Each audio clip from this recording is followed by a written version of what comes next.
This channel does not promote any violent, harmful, or illegal activities. All content provided by this channel is meant for an educational purpose only. Top quality और consistent performance के लिए सिर्फ silver pump नाम याद रखना। শুভেন্দুর জেলায় কি বিজেপিতে বড় ভাঙন? দল ছাড়ছেন হলদিয়ার বিজেপি বিধায়ক তৃণমূলের সাধারণ সম্পাদক তন্ময় ঘোষের গাড়িতে এবার তাপসী মণ্ডল। এই মুহূর্তে সেই ছবি দেখতে পাচ্ছেন, তন্ময় ঘোষের গাড়িতে তাপসী মণ্ডল। এক্সক্লুসিভলি আপনারা দেখছেন TV9 বাংলায়।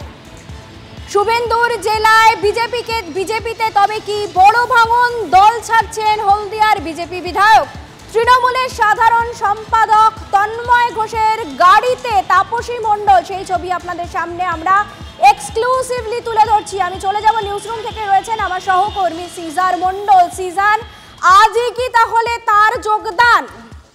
দেখো, সেরকমই সম্ভাবনা কিন্তু উজ্জ্বল হয়ে উঠছে, কারণ আমরা যেটা জানতে পারছি বিভিন্ন সূত্র থেকে যে আজকে যে ছবি আমাদের হাতে এসছে, যে তৃণমূলের সাধারণ সম্পাদক তন্ময় ঘোষের গাড়িতে উঠছেন তাপসী মণ্ডল।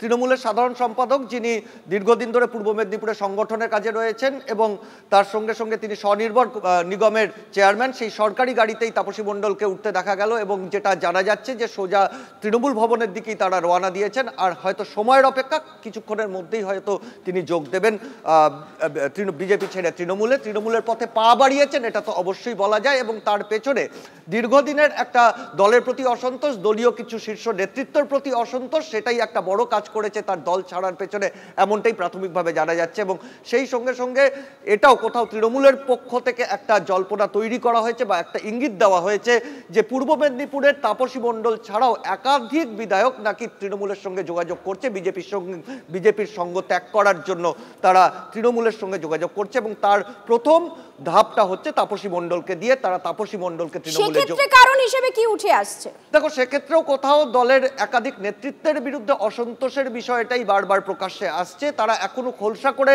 বাকি নামগুলো প্রকাশ করতে রাজি নন, কিন্তু তাপসী মণ্ডলের ব্যাপারে কিন্তু তারা অনেকটাই প্রকাশ্যেই বলছেন। তাদের বিভিন্ন সূত্র থেকে জানা যাচ্ছে তাপসী মণ্ডল হয়তো আর কিছুক্ষণের পরেই তৃণমূলে সরকারিভাবে যোগ দেবেন, কিন্তু এখনো যেহেতু সরকারিভাবে যোগ দেননি, সেক্ষেত্রে আমরা বলতে পারি না যে তিনি সরকারিভাবে যোগ দিয়েছেন। কিন্তু আজকের যে ছবি দেখা গেল এবং গত কয়েকদিনের সাম্প্রতিক অতীতের যে ঘটনা প্রবাহ, সে তারপরে আজকের ছবি কোথাও যে যথেষ্ট ইঙ্গিতবাহী, এবং সেখান থেকে কোথাও যে এই জল্পনাটা অনেকটা দৃঢ় হয়েছে বা জোরালো হয়েছে, সেটা বলাই যায়। তুমি আমাদের সঙ্গে থাকো সিজার, আমি কথা বলবো আমার অপর সহকর্মী কনিষ্কর সঙ্গে। কনিষ্ক, 2024 সালের লোকসভা ভোটের পর থেকেই শুভেন্দু অধিকারীর সঙ্গে দূরত্ব বাড়তে থাকে। সাংগঠনিক জেলা সভানেত্রীর পদ থেকে তাপসীকে সরানোর জল্পনাও ছিল। তো অবশেষে কি সেই বিষয়টাকে সামনে রেখেই তার এই সিদ্ধান্ত, নাকি আরো কোনো কারণ কাজ করছে এর পেছনে?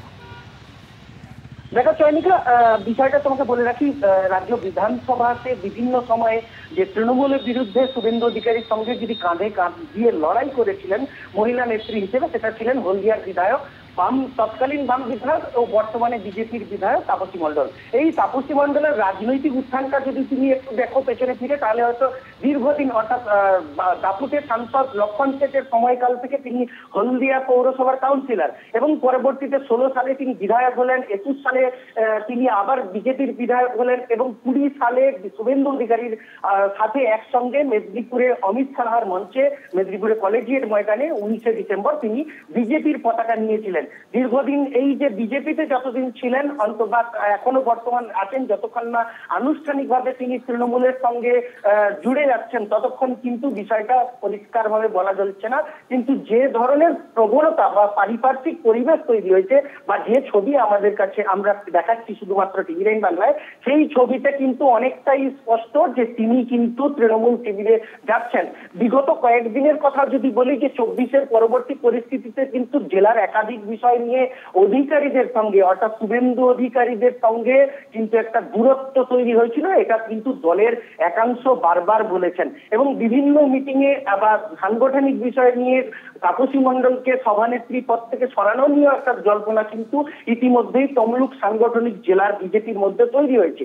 সব মিলিয়ে গত কয়েকদিন ধরে যেটা আপডেট, সেটা হচ্ছে হলদিয়াতে যে বিএমএস, অর্থাৎ ভারতীয় মজদুর সংঘ, যেটা RSS এর শাখা সংগঠন বটে, সেই সংগঠনের সঙ্গে যে বিএমএস এর যে আরেকটি সংগঠন রয়েছে অর্থাৎ তাপসী মণ্ডল যেটা নেতৃত্ব দিচ্ছিলেন, সেইটাকে নিয়ে একটা বিস্তর ফাটল দেখা দিয়েছে, যেটাতে কার্যত ঘৃতাহুতি করেন তমলুকের নব সাংসদ অর্থাৎ অভিজিৎ গাঙ্গুলি। এই জায়গায় তোমাকে একটু থামাবো, যে কথা তুমি বললেন যে ঘৃতাহুতি করেন অভিজিৎ গাঙ্গুলি, এর আগেও কিন্তু সরাসরি না হলেও তাপসী মণ্ডল এবং অভিজিৎ গাঙ্গুলি একে অপরের সঙ্গে সরাসরি না হলেও বাকবিতণ্ডায় জড়িয়েছেন। আমি একটু শোনাবো অভিজিৎ গাঙ্গুলি কি বলেছিলেন এবং তাপসী মণ্ডলের বক্তব্য। বিএমএস এর ওপর যারা নির্ভর করেন তাদেরকে ভেঙে ডিজিএমসি নাকি সেখানে নিয়ে চলে যাওয়ার উদ্যোগ নেওয়া হচ্ছে আমাদেরই দলের দু একজন নেতৃস্থানীয় লোকের উদ্যোগে। সেইটা আমি করতে বারণ করেছি, আজকে বলেছি যে আপনারা এদের দ্বারা প্রতারিত হবেন, এটা প্রতারণামূলক একটা সংগঠন। এমপি মহাশয় হলদিয়া সম্পর্কে এখনও সব কিছু জানেন না, হলদিয়ার কী পরিবেশ কী এগুলো উনি এখনও জানেন না, উনি নতুন এসছেন, আস্তে আস্তে জানবেন। আর আমি বিধায়ক হিসেবে কখনোই কোনো শ্রমিক সংগঠন করিনি। যে শ্রমিক বিপদে পড়ে তাদের প্রয়োজনে আমাকে ডাকে পরামর্শ দেওয়ার জন্য, আমরা সেই সমস্ত শ্রমিকদের পরামর্শ দিই।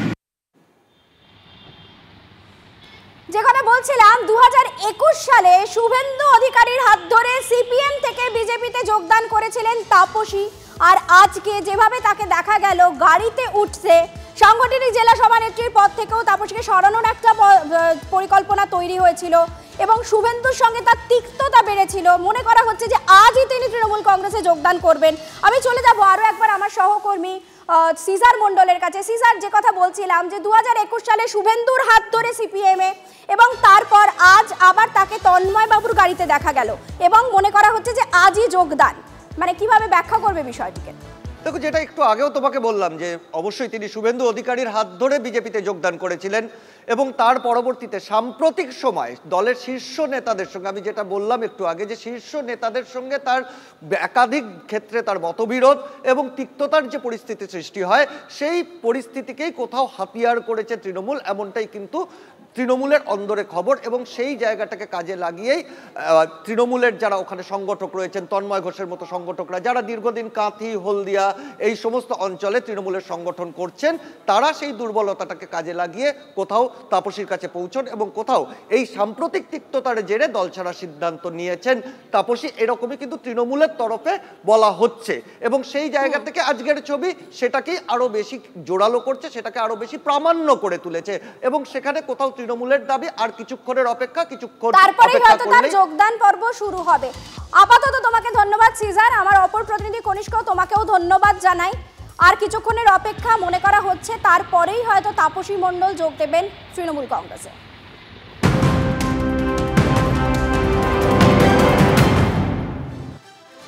এবার একটু বিধানসভার দিকে নজর রাখা যাক। বিধানসভায় একেবারে তুলকালাম, বাজেট অধিবেশনের দ্বিতীয় পর্বের শুরুতেই সংঘাত, হিরণের বক্তব্য অধ্যক্ষ থামিয়ে দেওয়ায় বিজেপি বিধায়কদের বিক্ষোভ, ওয়াকআউট।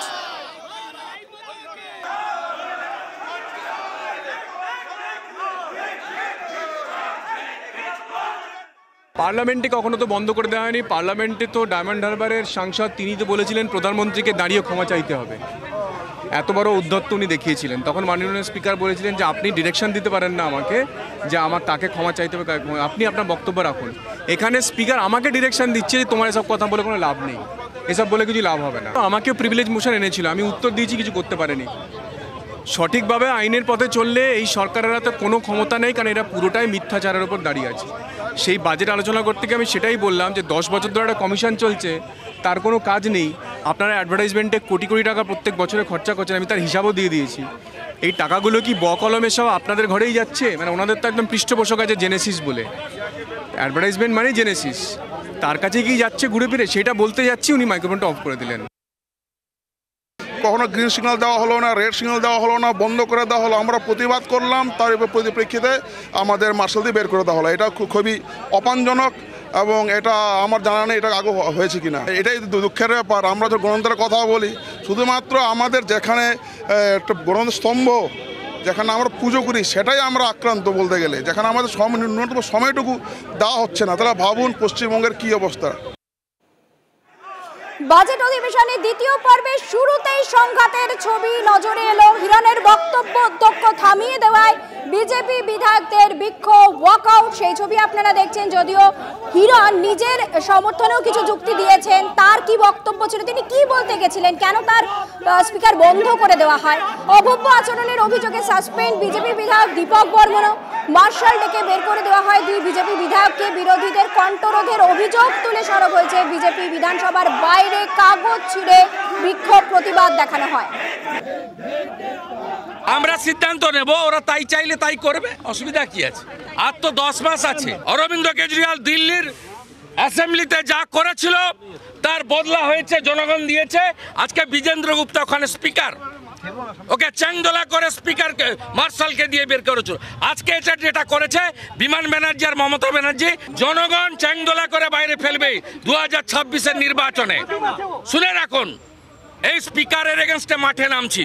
18 তারিখের পরেই বারুইপুর চলো অভিযান করছি। সব বিজেপি এমএলএ বারুইপুর যাব। এর কীর্তিকলাপ ওখানকার লোককে জানা দরকার আছে।